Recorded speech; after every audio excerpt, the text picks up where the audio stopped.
on May 5th. You're still trying to secure ballot access for November, is that correct? All right, very good. So once again, I want to reiterate the rules. We've got 4 minutes each for our candidates to give an opening statement. And then once we get to our questions, we've got 90 seconds. And I especially expect maybe a little bit more jostling in this section with the 4 of you there. So if somebody is mentioned directly by name, I'll give you 30 seconds for a rebuttal. Folks, if our QR code is still out there. So if you want to ask some questions from the audience, just scan that and submit your questions there. We do have some already in the hopper from our Bloomington DSA chapter and our co-sponsors. But for now, let us go ahead and start. And I'm going to go directly from left to right here, and I'm going to start with Mr. Taylor. Mr. Taylor, you've got 4 minutes for an opening statement. Good evening. I'm the independent candidate in this race, and I want to get right to the point. I have Republicans that are calling me a closet Democrat and Democrats that are calling me a closet Republican. And both sides are saying I'm trying to split the vote. And I just want to speak right up front that I'm not trying to split the vote. I want to take it all. The truth is, I'm not in this campaign. The truth is, this campaign isn't a protest, it's a war against the government. And I run a website. It's called the Congress app. With the Congress app, when the bill comes up for a vote, you get text on your phone. You get to read the full bill text, the plain English summary, and fiscal impact. And then you vote yes or no. Then my vote is bound to the will of the people of the 9th District. Not just the registered voters, all the people. And that simple tool changes everything. Lobbyists and PACs can't buy my vote. They have to persuade you. Money no longer flows to Washington to buy access. It has to flow right here into your communities to earn your trust. We can finally tackle the issues that no one dares to touch, not because they're unpopular, but because they're unpopular with the big donors of the party leadership. Every other campaign starts with a candidate's platform, their ideas, their goals, their concepts of a plan. My campaign starts with your positions, your ideas, your goals, and writes the bills to make the law. I'm not asking for your trust, I'm designing for it. And I'm the only one that running on a plan that turns your phone into a weapon against the voting system. Thank you. Thank you, Mr. Taylor. Mr. Roark, 4 minutes for an opening statement. Good evening, everyone. First and foremost, I want to send my deepest condolences and prayers for those service members that have lost their lives in the Middle East in the Iran bombing. Secondly, I just want to say, my name is Keil Roark, and I'm running in Indiana's 9th Congressional District. I believe that government should work for the people. I am an electrical engineer, father of 4, veteran. I am running for Congress because we have an affordability crisis. I am looking to put more money in people's pockets, bottom line, okay? I'm also working to provide affordable housing, increase wages, but I'm also running to advance educational opportunities for our students, either in college, university, or in tech schools that grant wide accessibility and affordability. And finally, I'm also running for government accountability. Okay? Congress has oversight responsibilities to which they're designed for. And I'm also running to return decency to Washington, if that's possible. I also believe in honor, courage, and commitment, and I believe I'm the man to provide that, make that happen. Okay. Of all of us up here today, I believe I am the only one that can beat Aaron Halchin. I'm the only one who put himself through college working on the assembly line at Chrysler as a UAW worker.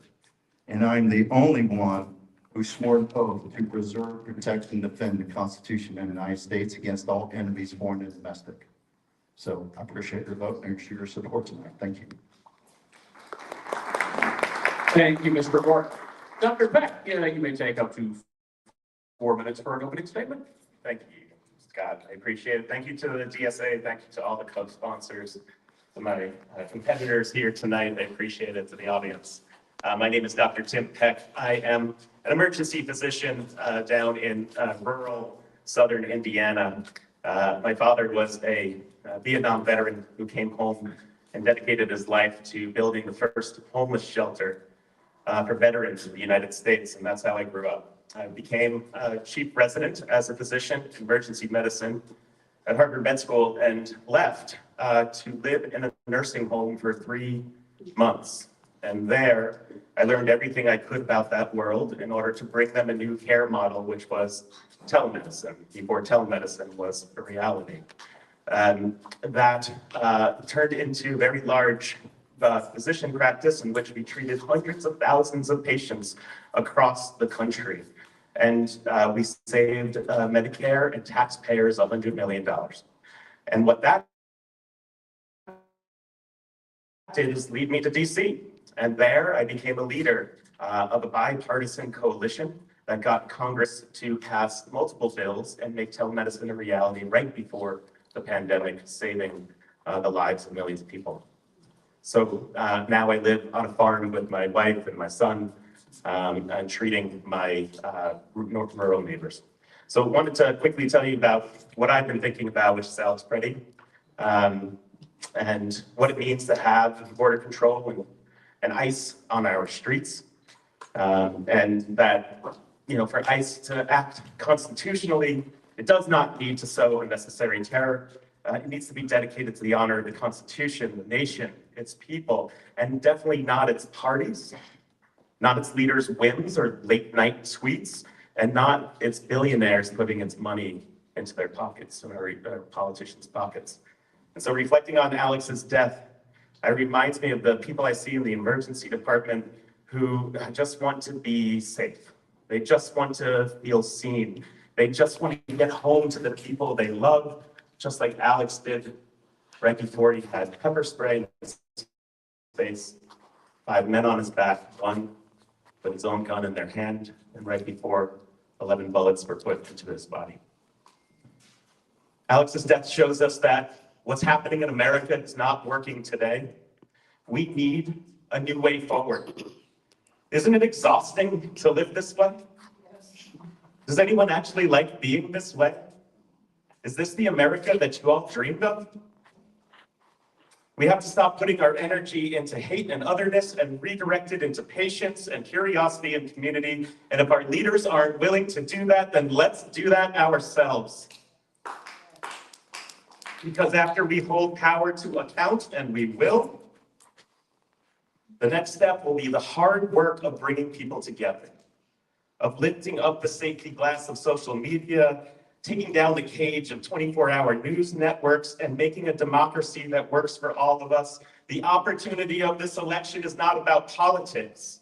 The opportunity of this election is about humanity, and remembering that all people deserve dignity, no matter who they are and where they are from. Thank you. Thank you, Dr. Peck. Mr. Meyer, you've got up to 4 minutes for an opening statement. Thank you. I'd like to thank everybody for being here today. This is a great turnout, and I would like to thank the DSA for hosting this. So I'm Brad Meyer. I'm running for the U.S. House of Representatives because this system that we live in truly is rigged. And I did want to rebut. I also swore an oath to the Constitution to protect it against all enemies, foreign and domestic, and that's part of why I left my job to run for office. I also put myself through school. My wife and I got married when we turned 18 and went to college together. I spent 25 years in industry, and this is really not about me, it's about you, right? So my time in industry, I saw ethical leadership where owners of the company cared about their employees and treated them fairly and with dignity. I also saw leaders that definitely did not, and their only purpose in life was to squeeze every penny out of everything and every person that worked for them. And that selfish approach is the official policy of the government today. It's been that way for a long time, but it is now the official policy and where we're going. Instead of expanding opportunity for all of us, they are hoarding opportunity and wealth and power for themselves while the rest of us struggle. Our priorities and our values are not being reflected in what our government does. For example, the government found money to add tens of billions of dollars to ICE funding, and they found enough money to give $40 billion, about $70 billion for ICE, $40 billion for tax cuts. That's actually the amount of money we need for a child care program in the United States. If we just flip those, we've got the money. They've already identified it, but they're not going to apply to our values. To change this, we're going to have to get into power. And there are three ways that people are talking about being able to do that. One of them is that we can, there's voters over here and they are conservative, and we will slide over and snuggle up next to them, and we will try to talk like them, and we'll try to get their votes. And we tried that in the last election, and it didn't work. And it's not going to work this election either.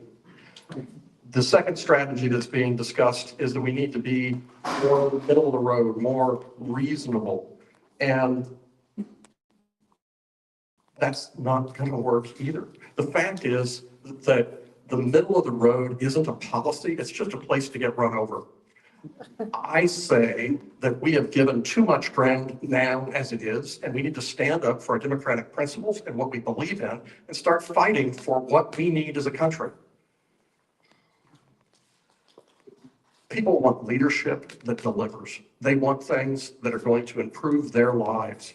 The path forward isn't chasing politicians and other people's ideas. The path forward is to find the people that have been underserved and cut out of our society and show them that we have better ideas and better solutions and attract them to our side. That's how we're going to win.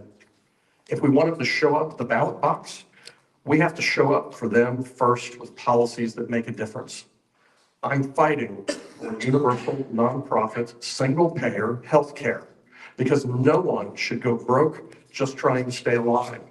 I'm fighting for economic policies that will put more money in people's pockets so that they can earn and have independence in their economics. If you're working 40 hours a week, you should be able to afford a house and food. And right now, that's not the case. Thank you, Mr. Meyer. Thank you. All right, so I want to go ahead and give you more questions tonight. And I'm going to remind you folks that we're going to have 90 seconds each for your answers. And then if somebody is mentioned by name, I'll give you 30 seconds for a rebuttal. I'm going to start over here with Mr. Taylor on the first question. Then I will start the second question with Mr. Roark, the third question with Dr. Peck, and so on and so forth. So for you, Mr. Taylor, this question comes from Bloomington, DSA. After seeing the recent success and popularity of socialist candidates like Zoran Mamdani in New York and Senator Bernie Sanders, both locally and nationally, would you work with and advocate for some socialist positions and policies while in office? And you've got 90 seconds. Well, I will advocate for whatever the people want me to advocate for. I use the Congress app, they tell me what to do, I do it. I don't need a personal position of my own. If they want socialists in office, they get socialists in office. If they want socialist policies, they get socialist policies. Other than that, it's pretty much up to the people how it goes. Thank you. Thank you, Mr. Taylor. Mr. Roark, 90 seconds for you, sir. Excellent, thank you. So first step is ACA subsidies. I would advocate strongly to reinstitute ACA subsidies. Okay, obviously they expired. We're seeing across the board in the 9th Congressional District on average 25 to 30% increase in premiums. So I would advocate strongly to reinstitute those. Also, a billionaire tax. Our billionaire friends have been living large on the tax code for 25 years now, and they've been profiting from it. There's major inequalities between the middle class, the millionaire class, and the billionaire class. And then obviously I would advocate for those policies. And then secondly, I just wanted to make one point clear. I swore an oath to preserve, protect, and defend the Constitution of the United States. My oath is clearly different than Bradley's. I was in the military, he was not, just to make a point. Thank you. Well, before I get to you, Dr. Peck, I'm going to give 30 seconds to Mr. Meyer to rebut that. I was not a uniformed officer in the Navy. I was a civilian employee in the Navy. I worked on systems that protected ships from missile attack. Same oath. Thank you. All right, Dr. Peck, back to you for 90 seconds, and I will reiterate, the question is whether you would advocate and support some socialist positions and policy while in office. Housing subsidies are an enormous part. So we're sitting here in Bloomington where there's been recent national attention to the housing shortage that we have, but that's everywhere throughout India. A 30-year-old nurse who graduated 10 years ago from school can't afford a home where their mother and father could afford a home and their grandparents could afford a home. That's backwards. And so we need to do something to level the playing field and supporting people to get into housing, instead of certainly first-time housing, is something that I'm advocating for. Union rights, worker rights, being able to restore collective bargaining across the entire country is another piece. And then we talked about it, the billionaire tax just makes sense. Billionaires do not pay their fair share of taxes. The tax loopholes can be closed, and we would be able to solve a lot of the issues that we have in this country if only we had more revenue from the people who take revenue from us. So thank you. Thank you, Dr. Peck. And finally, Mr. Meyer, 90 seconds on what, if any, socialist policies you would advocate for while in Congress. So again, I'm advocating for universal, nonprofit, single-payer healthcare. Okay, I want to be very clear about that. And if you need to understand what the difference in the candidates are, ask them about single-payer. That is the difference, I believe, between them. I've struggled, frankly. I've gotten some questions in the past about what should we do about daycare. And the thing that I struggle with, frankly, is that how do we pay for it? It's going through the numbers, and like I said, the Republicans have found the money. They just applied it to things that were important to them instead of important to us. We just need to reappropriate that money. I'm a strong advocate for unions. I have been behind closed doors with management. I know why unions are important. Unions represent about a 25 to 30% increase in earnings. And these right to work are really right to work for less laws, and they are trying to push all of earnings down, suppresses earnings for union and non-union workers. And there are a lot of housing policies that work in the 50s and 60s and early 70s that help to keep housing prices fair and level, and they need to be restored. Thank you. Thank you, Mr. Meyer. And since you mentioned it, I actually want to go ahead and dig into healthcare a little bit. You mentioned you support single-payer, universal healthcare, Medicare for all, if you want to call it that. And I'm going to come to Mr. Roark and ask what your positions are on single-payer healthcare. Is that something you would support? 90 seconds.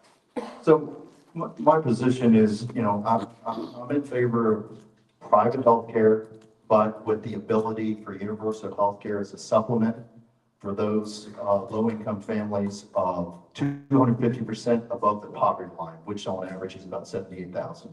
Kentucky, Maryland have a similar policy, and it works very effective because it supplements the existing private healthcare policy. So that's my position. And then also, with that plan, with the private healthcare and the limited, universal policy, you have the best of both worlds. You have the ability of choice, because I think that's one of the difficulties with universal healthcare is choice. You want to be able to go to the doctor, keep your doctor. You don't want to go to a doctor you're not used to going to. That's my point. Thank you, Mr. Roark. Dr. Peck, what are your position on single-payer universal healthcare? Personally, everyone deserves healthcare. It's a human right. I'm part of the AMA, which says right on their front page, it's a human right. It's not a constitutional right now. And that's the struggle that we have in this country, which means that there's real work that needs to get done to get there. Single payer, Medicare for all, is one way of doing that. That way is not a reality that we can get done in the next 2 years, or even the next 4 years, or maybe further than that. So what's the hard work that has to happen? And the hard work that I've done and will continue to do with all of your support. We need costs to be down from where they are right now. We cannot pay for our healthcare as it is. Medicaid does not cover the cost of care. Medicare does not cover the full cost of care. I live in a healthcare desert. I live in rural Clark County where my local hospital is closed. I have to drive past it to get to my hospital where I work. The 911 system is in shambles, and that's because 20 to 30% of the people who walk through that door do not have insurance. We need a public option tomorrow. We need to be able to pay it, and I'm sure we'll talk more about how we can take cost out of the system. And I'd love to tell you about it in the next question. Thank you. Thank you, Dr. Peck. Mr. Meyer, you brought up this position, so I want to come back to you. We see where you stand on single payer healthcare, but you've got 90 seconds to elaborate. Thank you. So the first thing that we have to do, and I mean right now, is to stabilize hospital and provider pay. We're seeing hospitals close, we're seeing services be cut back. Something has to be done immediately in days and weeks, not weeks and months. This is a healthcare crisis and it has to be addressed. Medium term, we need universal, nonprofit, single payer healthcare. The UK implemented their system in 6 years. In the first 3 years, they were fighting the Germans. So they really did it in 3 years. We implemented Medicare in 1 year using 355 index cards. Surely we can do this in 3 years. And that is the plan that has been put forward. It is achievable. It is the only thing that's holding us back is all this talk about we can't do it, wringing our hands and saying it's just too complicated. Every other country has already done it. There are answers and solutions. We have to stop worrying about can we, shall we. These half measures are never going to work. We put a half measure in place with the ACA, and then they spent a decade undercutting and undermining and trying 100 times in the House and 60 times in the Senate to kill it. You want to put a half measure in place, it's not going to work. The long-term answer is a constitutional amendment that gives it a guarantee, and you can see that on my website. Thank you, Mr. Meyer. Mr. Taylor, 90 seconds, your position on Medicare for all. Well, I've actually written legislation, draft legislation, you can read it on the website. It gives everybody health care by default. There is no more uninsured people. There's both the government funded healthcare and there's private funded healthcare. You can have insurance, you can not have insurance, but there are no more uninsured people. You don't get denied coverage, you don't get denied anything, and most everything is covered, and it costs less.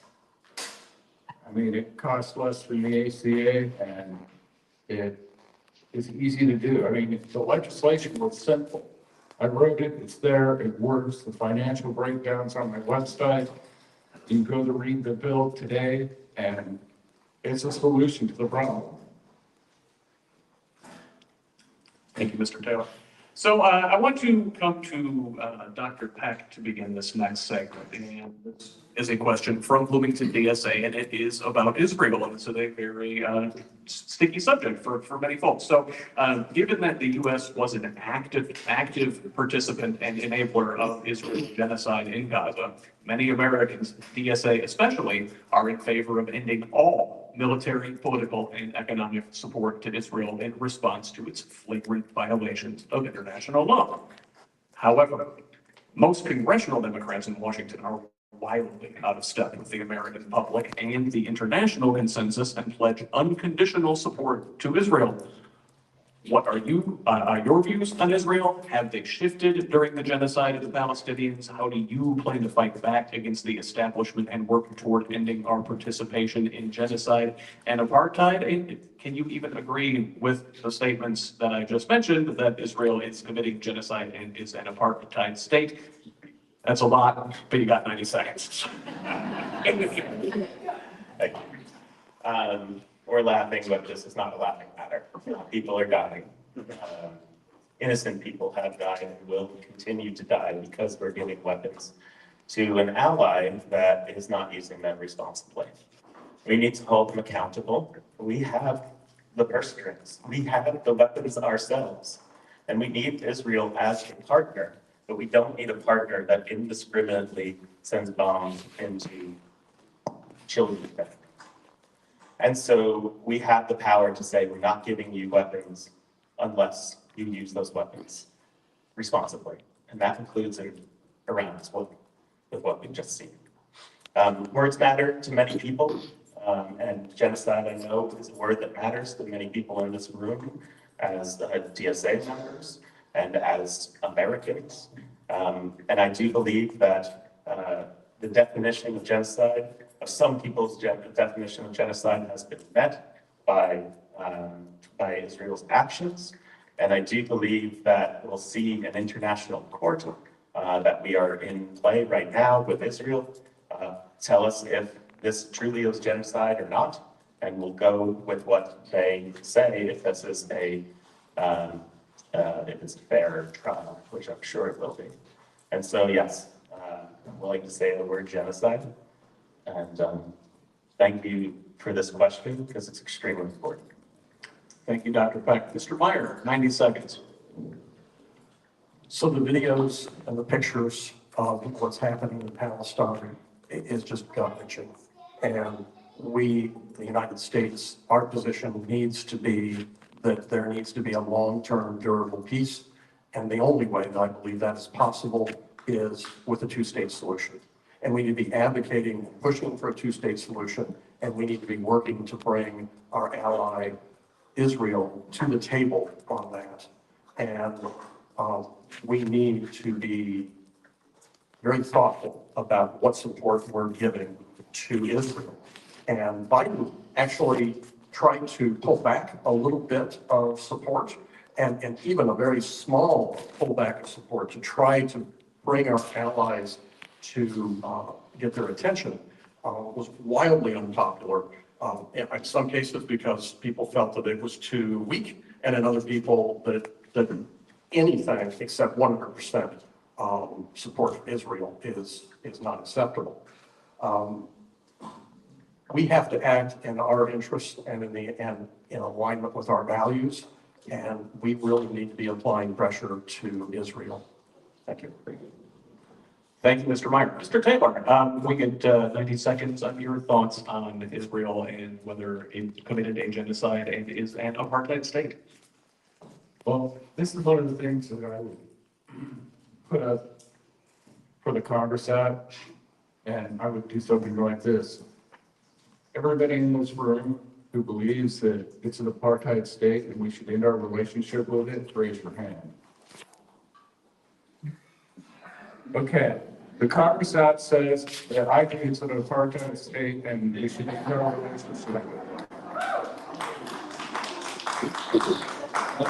it. Thank you, Mr. Taylor. And finally, Mr. Roark, to you. Yeah, I believe that, I'm a supporter of Israel, but I'm also a supporter of having a peace agreement. I want peace in the region. I want us to work with Israel to develop peace. And I want to be able to provide support for that peace agreement. And if armaments are needed to do that, I'm willing to do that. But we need to continue to work through peace. Israel's been our ally in that region for some time now, right? And for whatever reason, they keep having, we keep struggling with this, right? So I just want to reaffirm my support for Israel and the relationship we have with them. And I do agree with the two-state solution. I think that's the best way forward. And that's my position. Thank you. Thank you, Mr. Roark. I'm going to put a quick audible right here and just ask a sort of show of hands. The United States is currently not a party to the Rome Statute that established the International Criminal Court, the organization that could hold Israel accountable. So show of hands, would you agree with maintaining that position of keeping the U.S. out of the International Criminal Court? All right, that was like 4 words. All right. Thank you. So this next one is to Mr. Meyer to begin with, and the question is from Mask Block Bloomington. Public health guidance has often prioritized political convenience over accuracy. How would you use congressional oversight to respond when federal agencies or officials disseminate misleading or politically motivated public health guidance? So this is exactly why I said in the long run, we have to have a constitutional amendment on public health, that it is a constitutional right, because we have more leverage. If it's a constitutional right and they are undercutting the information and the systems and the services, then that is more actionable. And we have seen in this government, this in particular, that they can lie and undercut, and then every once in a while, they bump up against the Constitution. And that is the only thing that is going to protect us for our healthcare. Otherwise, they're going to undercut and undermine and destroy anything and any progress we make, and they are going to misinform. Thank you, Mr. Meyer. Mr. Taylor, how would you respond to federal agencies that disseminate misleading or politically motivated public health guidance? Well, I've spent some time working in the government, and I would treat it like I would treat anybody else who gave false information in a government job. You're fired. That's it. End of story. Terminate there. That's all. Okay, well, I guess, and if I may follow up, since we didn't use heck of a lot of time there, these folks are largely appointed by the president. How can you, as Congress, hold them accountable when you don't necessarily have the power to fire folks like, say, RFK Jr.? Maybe Congress should have the power to fire folks like RFK Jr. We could publicly cite him and tell everybody that he is spinning yarns, so to speak. But I'm for the firing squad aspect of it. I'd rather get them out there. All right, thank you, Mr. Taylor. Mr. Roark, I want to come to you on what the Congress should be doing about government agencies spreading misleading and false politically motivated medical information. Yeah, so obviously you want to have congressional oversight, right? So you want to have congressional oversight with RFK Jr. and staff, but at the same time, you also have to have subject matter experts, virologists and such there to support what they're saying, trust but verify. And if you're from the great state of Indiana, you need to have folks from the state government who are or SMEs, subject matter experts in the medical field, who back up what they're saying relative to the data they're providing. Unfortunately, that's where we're at in society. We're getting a lot of misinformation from HHS, and we need to trust but verify on every turn from now on, unfortunately. And from a congressional perspective, we also need to vet appointments to that department a little bit more closely, right?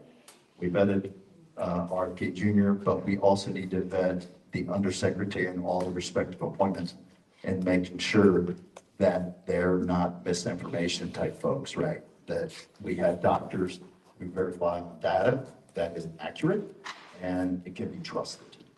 Okay, thank you. Thank you, Mr. Roark. Dr. Peck, I suspect this one's in your wheelhouse.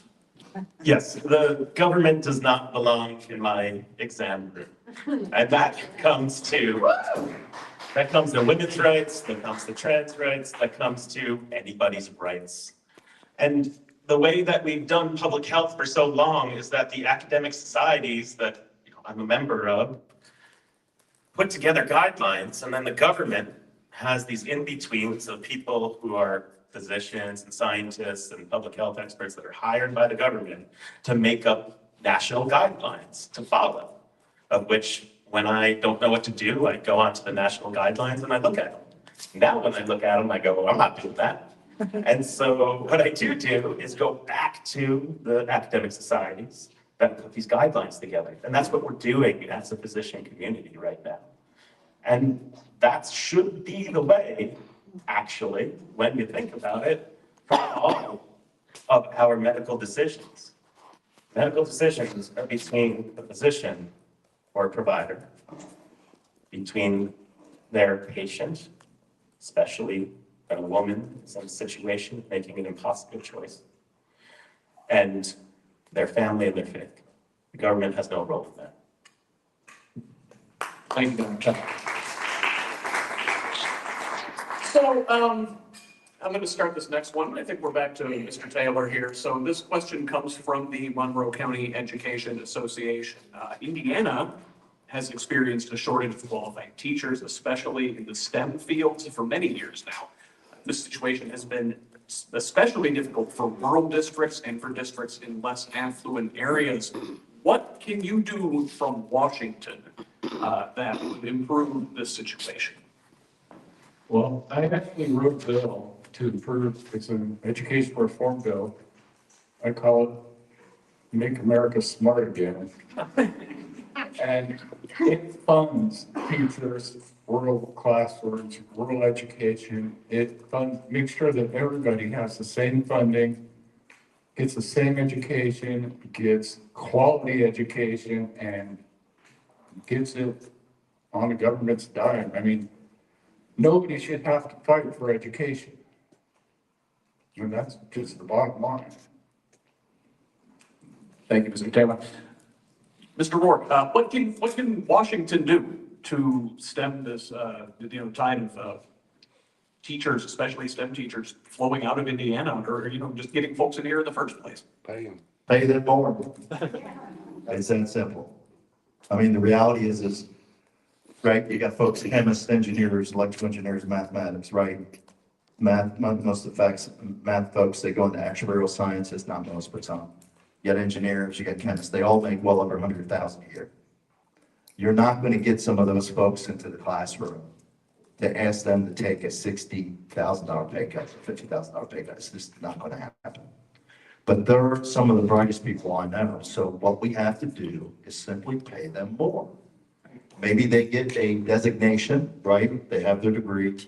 We need to pay them more, but we need to improve the licensing process a little. We need to improve the licensing process as well, because there's a lot of barriers to entry there as well. You got to take the praxis. There's a lot of barriers to entry there as well. So we need to look at improving those processes, make them more efficient, making it easier, but at the same time, we need to also look at loan forgiveness, right? Folks who go, to Purdue or Rose-Hulman, they get an engineering degree. Most of them have debt, but we got to look at loan forgiveness. Hey, you come work in the school system for 5 or 10 years, we'll pay off your loan. So that's another attractive feature. Instead of pay compensation, it's just another benefit to help get rid of that debt. So those are my solutions. Thank you. Thank you, Mr. Roark. Dr. Peck, what do we do about the teacher shortage, and can we do anything about it from Washington? Can you just give me the full question again? Yeah, absolutely. So Indiana has experienced a shortage of qualified teachers, particularly in the STEM fields for many years now. And this situation is especially difficult for rural districts and districts in less affluent areas. What policies would you propose to improve the situation? And I do live in a rural district, Washington high schools, struggling to get people in there to teach. Some of the local high schools around us are looking to close. It's a real problem that affects my family and people around me. Government money comes from the Department of Education. It's been cut, but it is there. And just as many in this room might be familiar with the PRO Act, which is something that essentially says if you have government money coming into infrastructure, that money should only go to companies that meet the standard and quality of payment to their employees, of conditions to their employees that a union would meet. Doesn't mean you have to be a union shop, but you have to be as good as a union shop. We can do the same thing with the money from the Department of Education.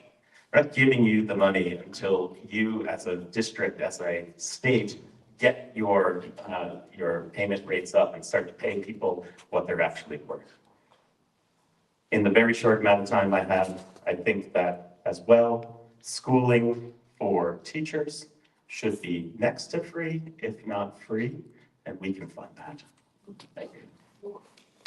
Thank you, Dr. Peck. Mr. Meyer, can I just ask you to repeat the question? No, I think I got it.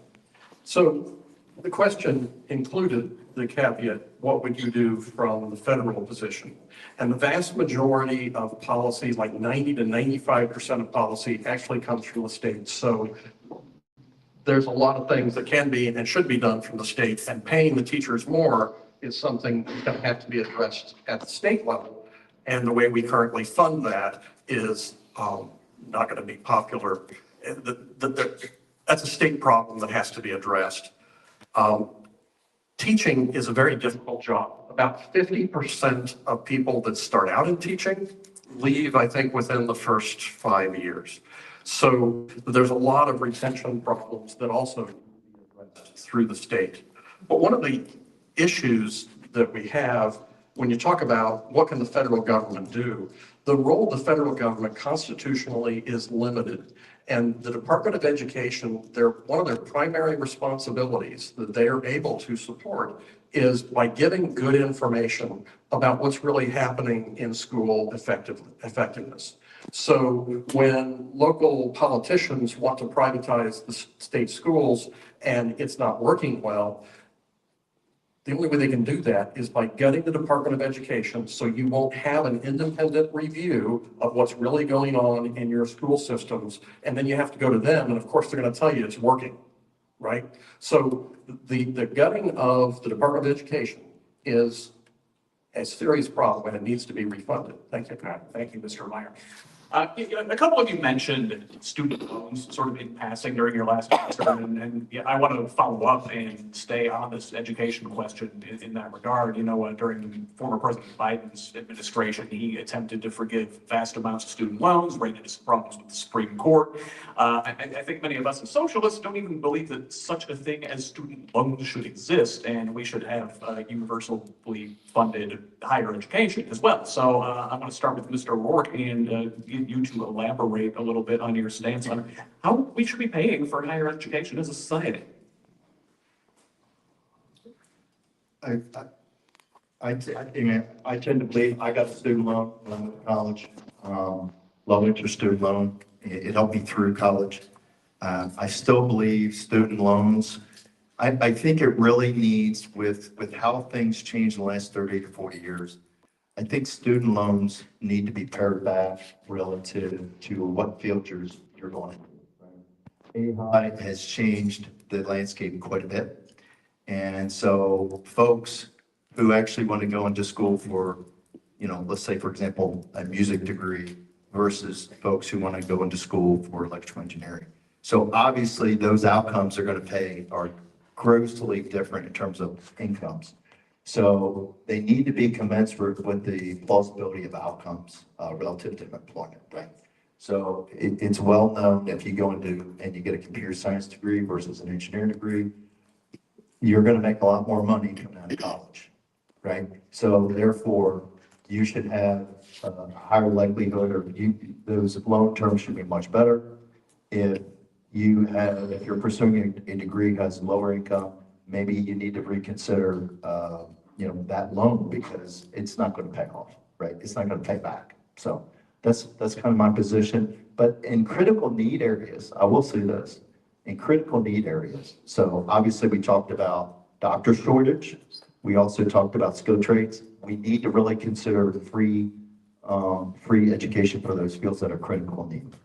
Thank you, Mr. Roark. Dr. Peck, student loans, what are we doing? I think Biden and the Democrats made a mistake on how they went about it by trying to use the executive branch and executive powers. Congress sets the rates for student loans. Congress sets the rates for student loans. We could set a 0% rate or prime rate or under prime rate. It's a very easy fix to make these loans more affordable. Now, can we go further than that? There's a lot of resistance on the right to do so. But what can we do today is set rates that actually make sense and aren't usury. I myself have experienced this. I paid $540,000 for all of my education that I've done. That's ridiculous. And I'm still paying it back. And the reason I'm paying it back is because of the interest rate. Because I am always behind because of that interest rate. And I know there are so many other people in this room that struggle with getting their finances, getting paid the money that you need to pay your loans, not to mention all of your other costs beyond what I experience. It's an easy fix if we have Congress just lower that rate. So thank you. Thank you, Dr. Peck. Mr. Meyer, how should we be paying for higher education in society? So let's start with what is in the best interest of our society. Education is a great benefit, and there's been an attack on education. Since 1970, the cost of education, a college education, has gone up in today's dollars by a factor of 10. Okay? This is not an accidental thing.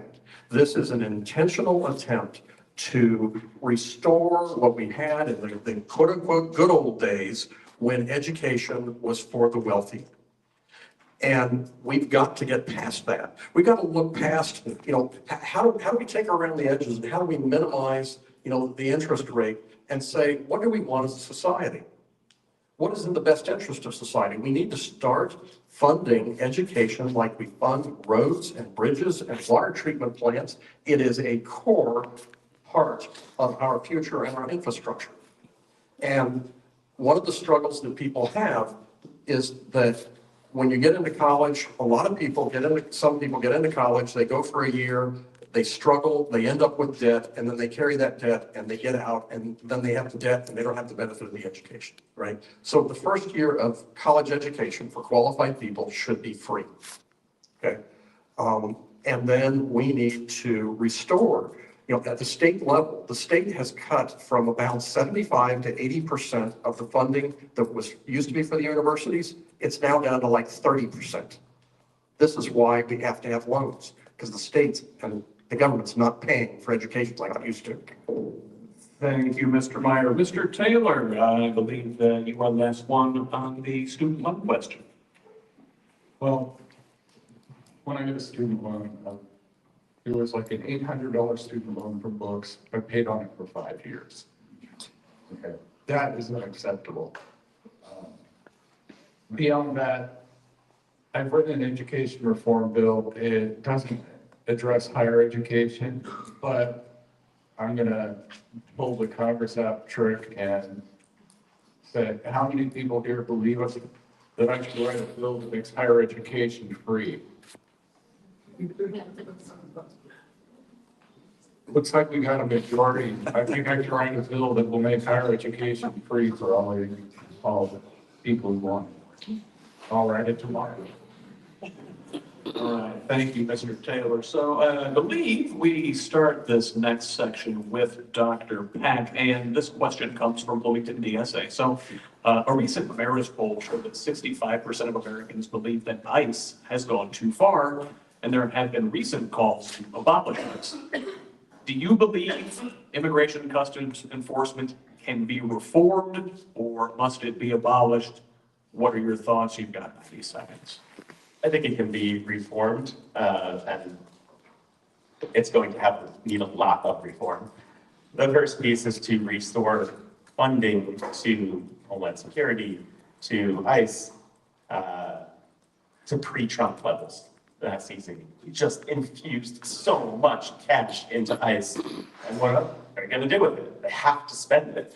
We had a government shutdown, and they didn't care because they have so much cash, and they're so flush.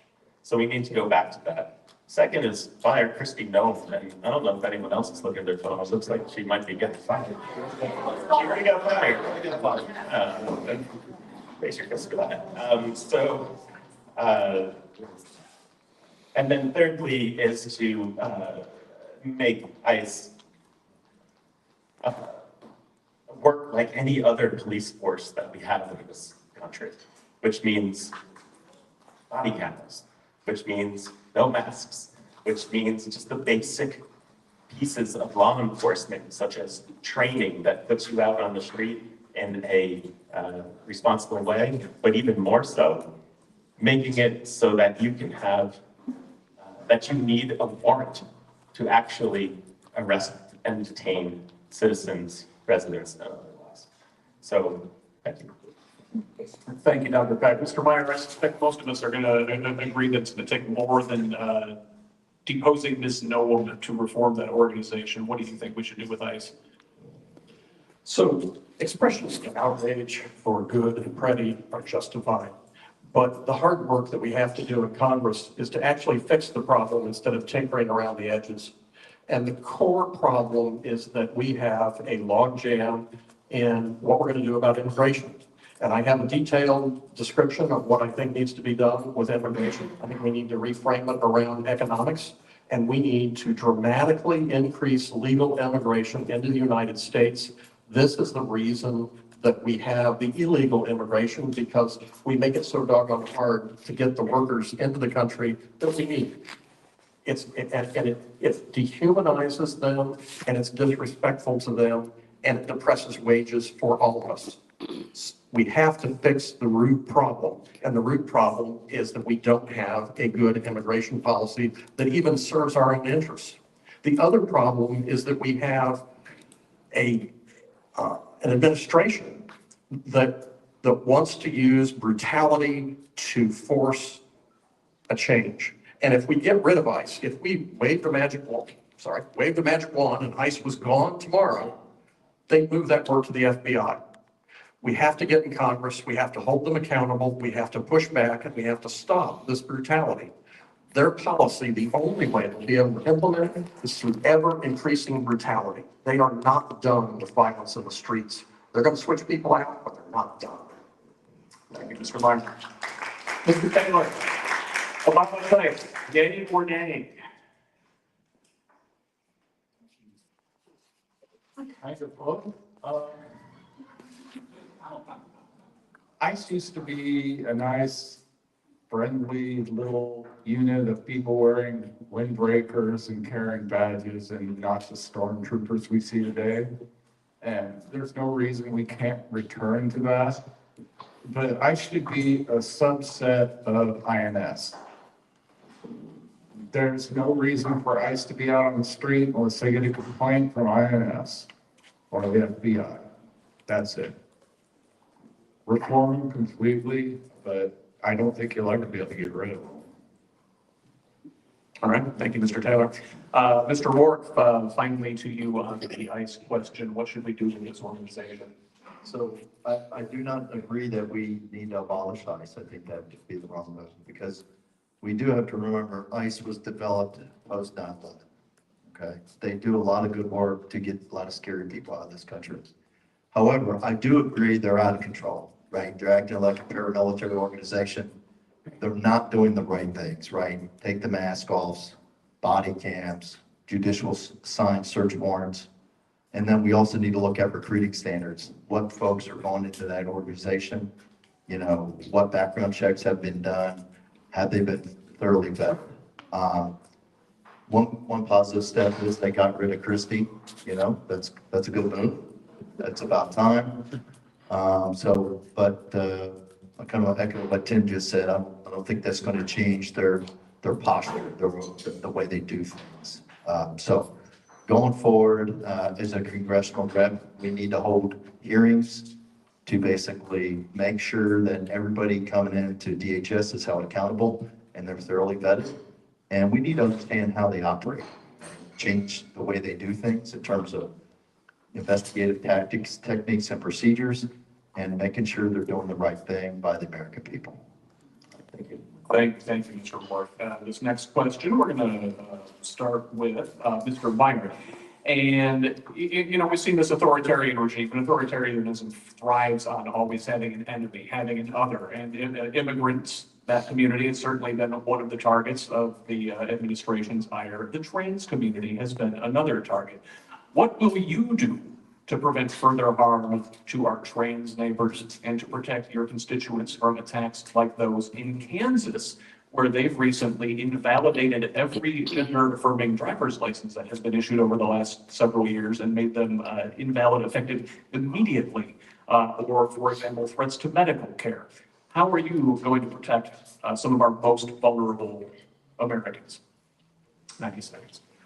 So I try scrupulously not to agree with Dr. Peck, but I'm going to have to do it here. The government shouldn't be in a doctor's office. They shouldn't be in the decision-making process. But the decisions with trans, the patients, the family, the doctor, they're all involved in that. And I need to stay out of it. And, I guess the bottom line is that everybody has a God-given right to mind their own damn business. And I think we need to do more of that. And we need to understand, I guess, it isn't necessary that everybody in the United States understand the trans community, but they need to respect their right to live their life the way everybody else does, right? They make their choices, and we need to respect and understand that. It's not about trying to force people to live like us or think like us. It's about freedom for everybody to make their own decisions about how they want to lead their life. And we need to support that in Congress. Thank you. Thank you, Mr. Meyer. Mr. Taylor, now, if the folks in your Congress app don't necessarily understand the trans community and aren't quite involved there yet, and they want to bring out pitchforks, how are you still going to protect their rights? Well, I have relatives on the, shall we say, the alternative lifestyles communities. I don't believe they should be persecuted. How I can protect them is just to not persecute them. I think we need to do a lot more of just not persecuting people. It would be really helpful. Yeah. I remember back in the day when your funny Uncle Bob didn't come over because his roommate wasn't liked by the family. But, we don't need to go back to those days. Those days are over, and over for a reason.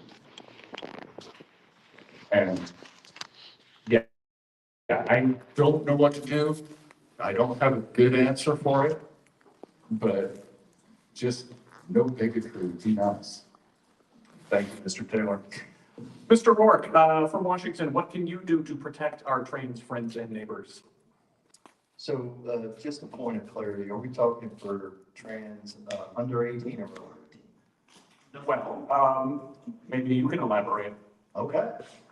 So I believe from a traditional perspective, if you're under 18, I don't believe that, there should be gender affirming care under 18. I believe once you're over the 18 years of age, then if you want to transition, you're more welcome to do that. And at that particular point in time, I'd be more than happy to understand that individual's issue and try to support them in any way I could. But if you're under 18 and you're in high school and you have a trans issue relative to transition, I would want them to wait till at least they're 18 years old and, they're leading their life before, I can support, in terms of their transition. But in terms of a public policy, as a human, I would just want to sit down and try to understand what's going on with them, right? And support them in any way I could. Whether it's a healthcare issue, an employment issue, I would do whatever I can to help them because that's just kind of person I am, and that's the leader I will be. Thank you. All right, thank you, Mr. Roark. Dr. Peck, this is a human rights question, but in many ways, it's also a medical question. How are you going to protect trans rights in Washington? I respect so much and we've been together in so many different things. I respect you so much. Thank you for serving. Thank you for stepping up and running. I really disagree with something that you just said there. And the fact is, you are inserting yourself, and I'm sorry to make an example of what you said, but it's a perfect example of the government trying to insert itself into a medical decision. They don't need to say 18 I have the guidelines that I would look up right here. I printed them out before this because we were getting this question. And it's so detailed. The government cannot write a bill that tells us what to do as clinicians in terms of our counseling with the patient. It just can't happen because this is going to change tomorrow when the evidence gets better. And then we'll learn other evidence and other evidence. Government shouldn't be writing these bills, and in fact, they should be writing these bills to say the government cannot insert its opinion into our healthcare decisions. Thank you, Dr. Peck. Dr. Peck, please, introduce my name. Sure. I mean, Tim, I appreciate you. I like you, you're very respectful, but I just kind of have to disagree. If you're under 18 years old and you want to transition, I think that's irresponsible because there's so much change going on with children at those ages, and to suggest that they want to get a transition before 16 or 17, before they fully grown, I think that's irresponsible, and that flies in the face of medical history and psychology, right? I've heard many cases where folks had transitioned at 16, 17 years old, 5 years later, next thing you know, they want to transition back. So there's situations in medical history where that's actually happened. So we have to be very careful about who we're letting transition. That's why I always ask the question, let's wait till they're at least 18 before they make that call. All right, thank you, Mr. Wood. So, boy, this thing is really flying, and there are so many other things I really hope we can get a chance to talk to tonight, but we do only have time for one more question, and then we will do closing remarks. So I want to stay on this topic of bodily autonomy and whether we support adding a right to abortion to the Constitution. And that, I believe, we start this question with Mr. Taylor. Mr. Taylor, please.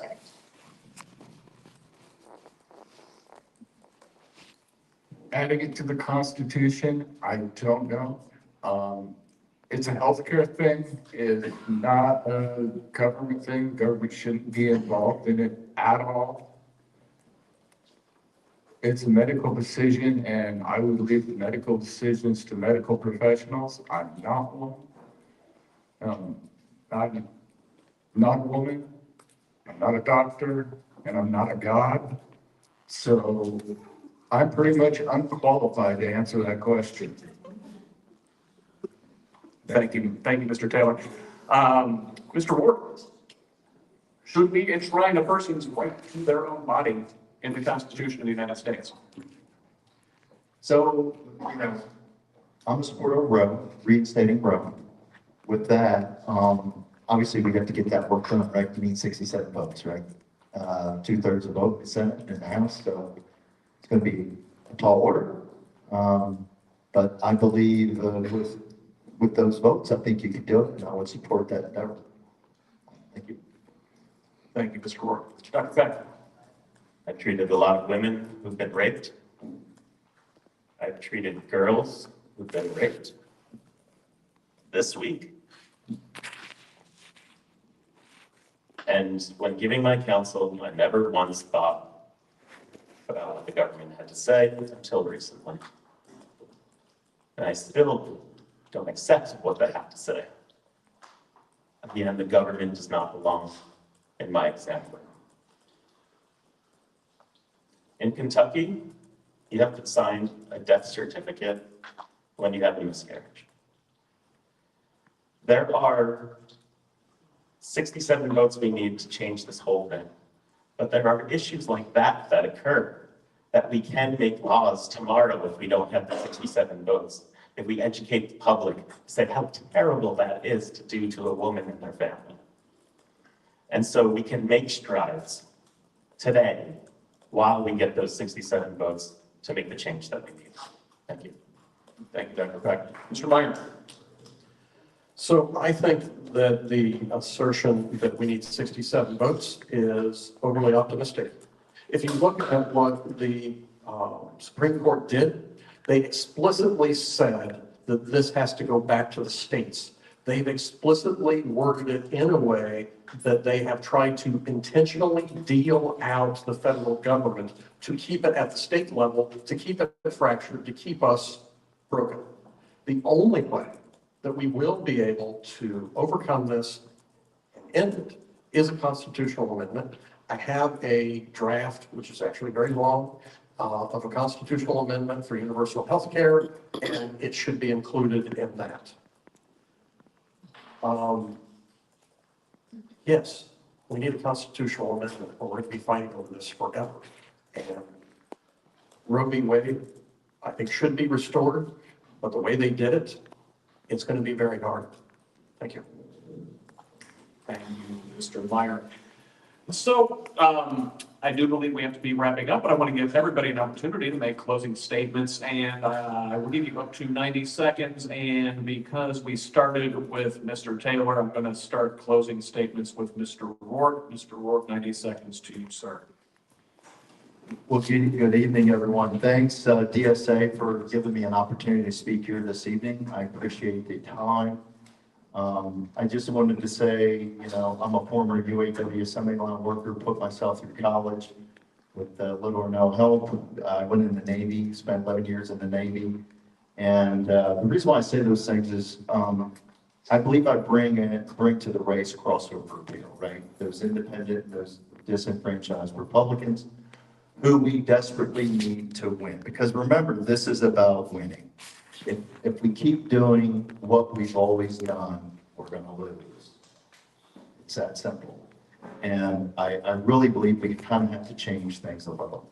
I know my colleagues disagree with my approach a little, but that's kind of the reality. We need 25 to 30% of the independents and Republicans to either not vote or vote for us.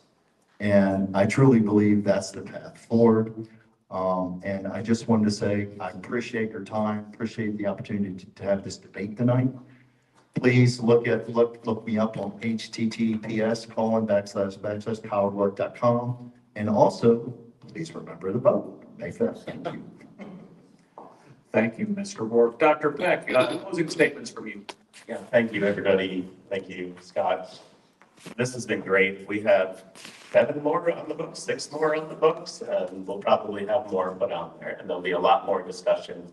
I really encourage everybody to tune in if you can't be there for it, to get the full breadth of what all of these candidates have to say about the issues. I hope I earned your trust tonight. That's what's most important to me. And I hope that trust turns into a vote. I hope that you saw that tonight I not only progressive, not only am someone who wants to make progress, but I'm a realist in that these ideas that we are fighting for have solutions for today. And sometimes those solutions are smaller because we need to run and hit and do what we can during this next 2-year cycle so that we can make the bigger changes.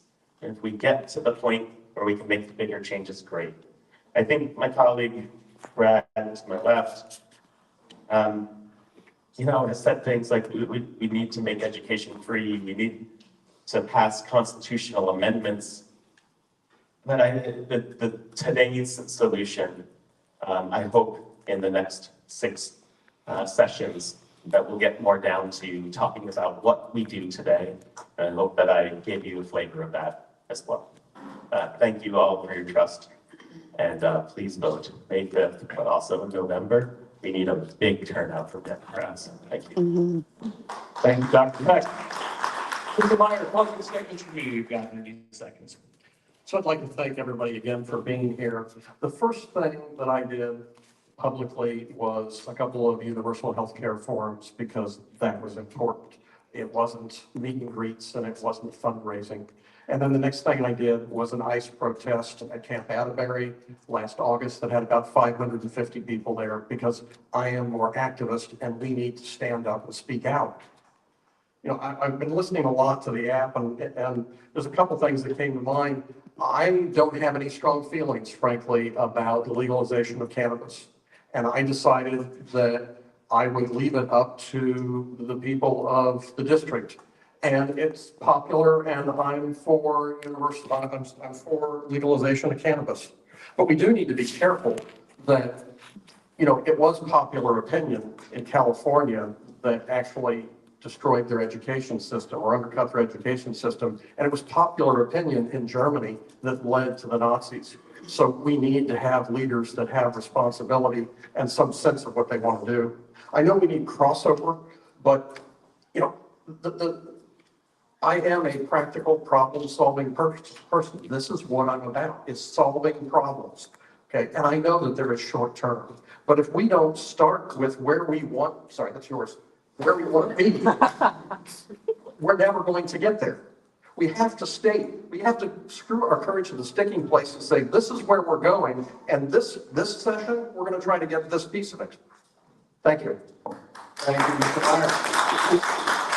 Mr. Meyer, final word goes to you tonight, sir. Well, I want to thank all of you for having me here. It will be me and one of these three against Aaron on your November election. I will not be in the primary. I need 4,500 signatures to get on the ballot. My petitions are back there. You can visit my website at floyd2026.com. I've got a demo of the Congress app. And thanks for having me. Thank you, Mr. Taylor. Thanks again to all of our candidates tonight. Thank all of you for being here, and thank you for your questions. Thanks to First United for the facility, and thanks to the entire DSA team. You guys have done a great job putting this thing together 2 weeks in a row. So hats off to everybody here in this room. Right. Our sound and audio and video team here did phenomenal work. So thank you guys so much. Again, thanks everybody tonight. Be safe, get the